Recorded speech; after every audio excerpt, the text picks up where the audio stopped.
debate we have for the future of Europe is also what will happen with the relation with UK. And because as you see, you listen, we are all speaking English. But maybe if Europe keeps continental and UK is going his way, which is one of the possibilities of the speech of Mr. Cameron for the next step, maybe there is no reason anymore to speak English, because it can be German, it can be French, and it can be something else. Definitely we will continue to speak English, I think, even if UK is going out of Europe.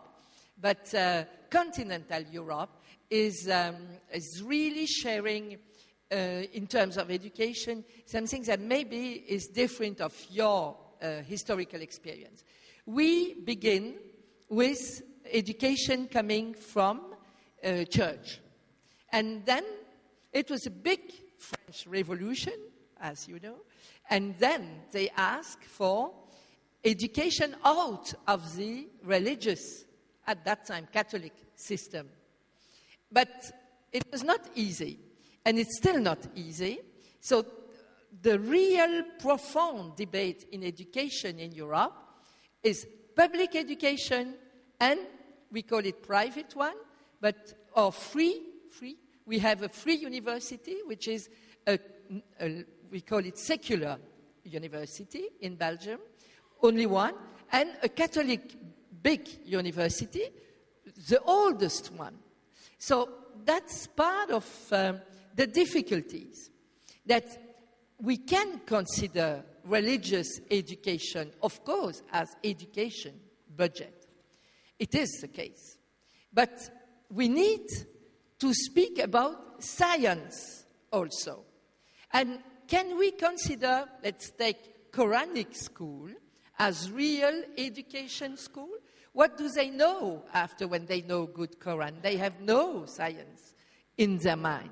And they have no, maybe, attitude of opening their mind to others. So we think about that because even in Belgium and in France, Catholic Church, due to the change in the population, the debate is, shall we also teach Quran? So that's, I want to mention to you, because it is one of the hugest move that you can see in the countries now. So that's the first thing. The second thing is that after my senator 40 years job, I decided that I will concentrate on what I like. And I like, because I believe it is really important, I like to speak about equality between men and women. And of course, most of the rules, and the family rules in the world are unequal. And okay, sometimes we succeed in having public rules that could re-equilibrate family in terms of heritage for the woman. But the most important is education for girls. And that's really a topic that UN has taken, but not in a sufficient way. We believe that UN bodies and UN organizations could do more, should do more, and that we have, as women, to ask for more. And you were mentioning Afghanistan. You know, Afghanistan was a country, when it was Taliban rules, who was the only one officially asking for no girls at school. And UN doesn't decide to do anything against. Okay, they criticize, but they were not really pushing Afghanistan on the wrong side of the world. Not enough. And what's happened? When they begin really to attack the Buddhas, then all the cultural world, not only European, decided that this was too much. Girls forbidden to school was not enough. Buddha, and then, of course, 9/11 came, and the question was, okay, we go. So everybody go from the Western side. And when we were there, we discovered that what the Russian army has discovered 10 years before, and okay, you can call it a withdrawal, you can call it a defeat, it depends on your political analysis. But the reality is that now, in Afghanistan, still a big part of the country, girls are forbidden to school. And what will happen when the withdrawal will be complete? It will be worse. Of course it will be worse. So, education for girls is a key. And in my association in Paris, we have given the prize, Simone de Beauvoir Prize, which is the women writers that we are following. And we give the annual prize to a Pakistani young girl, Malala Yousafzai. And I say that especially here because I really think that in this very important global fight, education must be equal for boys and girls. She has done a real symbolic worldwide thing. Just to be, they try to kill her and they don't succeed. And she's continuing in Birmingham now, due to UK invitation to be healthcare there. She came and she is again able to say some words, very simple. Just, I want to go to school. She had a blog, where she was explaining that Taliban were trying to forbid color for girls. First, that was forbidding color, and then after. Okay. This is the worst example in the world, but you have different level of example. You can have family that have no money or not enough, and they chose to put only the boys to school or to high school. This is also part of the inequality. Because if a society like yours is, as we feel when we are here, looking to the best of the human being, of course, the best of the human being is also in the woman mind, woman creativity, woman intelligence. And of course, you can, and you as Indian, you are really able to make it without all this historical background that we have in Europe, creating limits, creating a lot of limitation in what we are doing. And you have, from the first step, to keep this as a key for education. Thank you. Thank you, Ms. Lizin. That has been very passionately put. And it is so true that you educate a girl, a woman, you educate an entire society. And I can see with your role which you have played, why there is no recession in Belgium. Yeah. Now I would ask Mr. Dinesh Shara, who is the chairman and MD of Ruchi Soya Group, to share his thoughts about education in particular and CSR in general. Thank you. Good afternoon. Thank you. My two colleagues have explained to you on the education. So I'll just start with CSR and conclude with education. In this today's complex social and economic environment, we as responsible citizens and responsible corporates have enormous responsibility to participate. I believe that what we have, we are supposed to give back to the society. On a spiritual level, giving is receiving. We think that we are giving, but at a level of consciousness, we are all one. What we give to ourselves. At Ruchi Soya,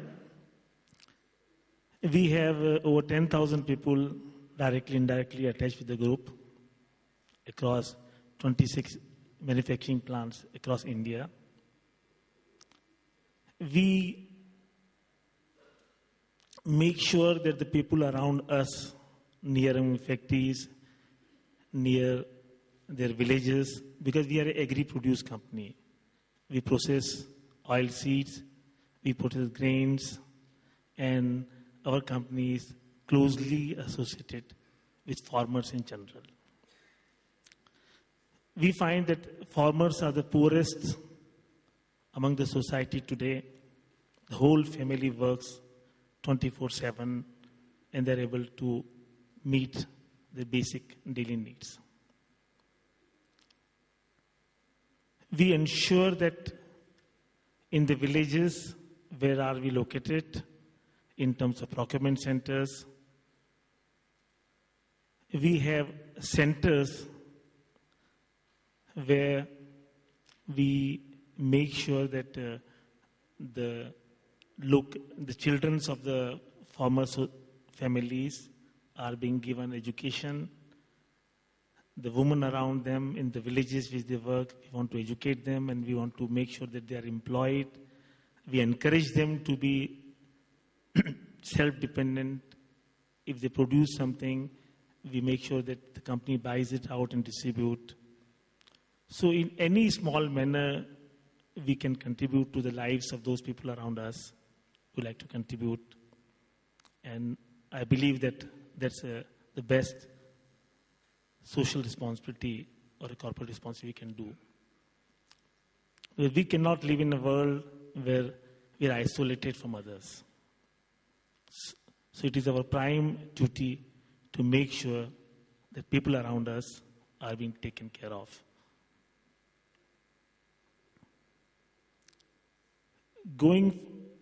And education, to me, in all the Shastras we have Gyan, is the intellect.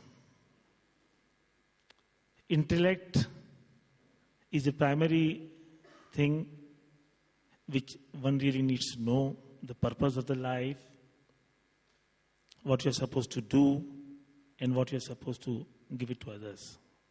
So if we can pass on the understanding of the knowledge to people around us, we'll do the best for them.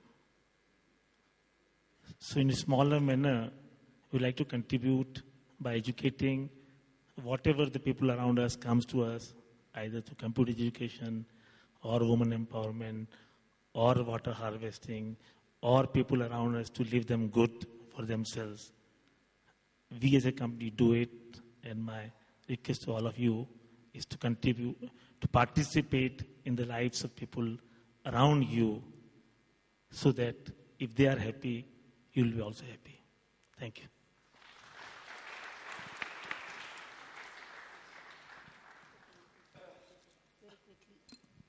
Thank you for those very sincere attempts at, being in the food and agro industry, how your CSR is impacting the bottom of the pyramid, as it were.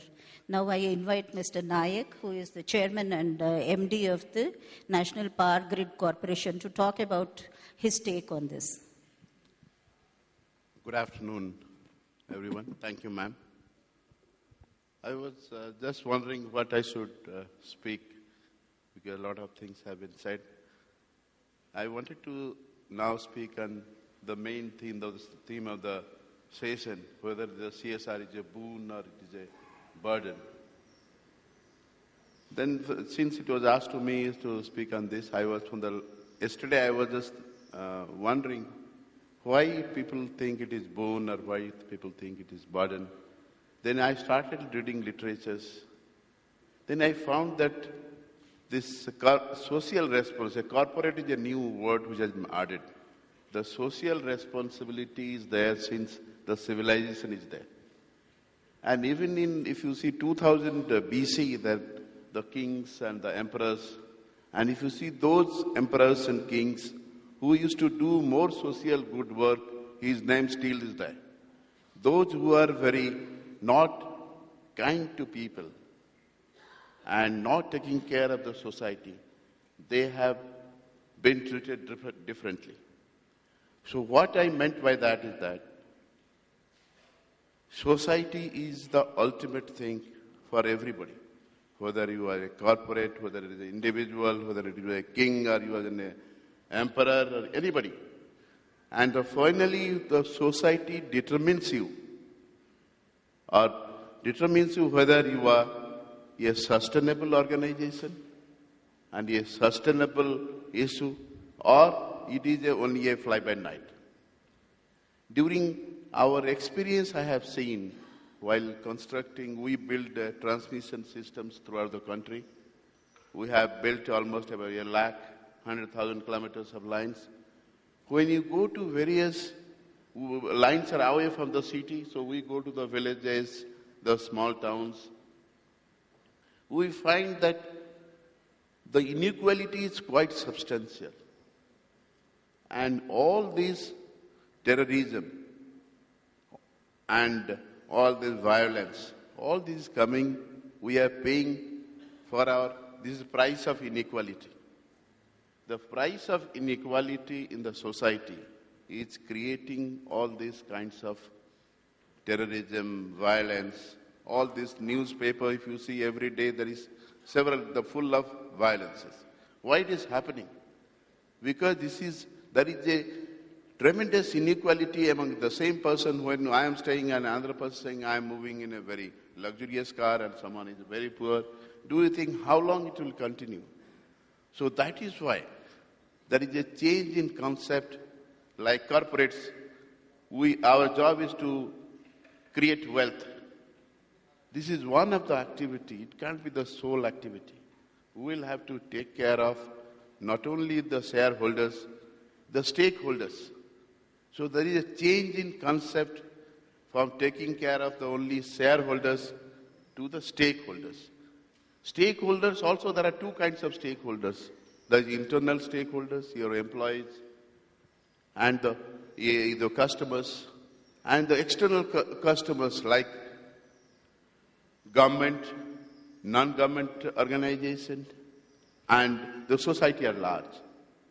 What I find, the moment, and for a corporation, if you want to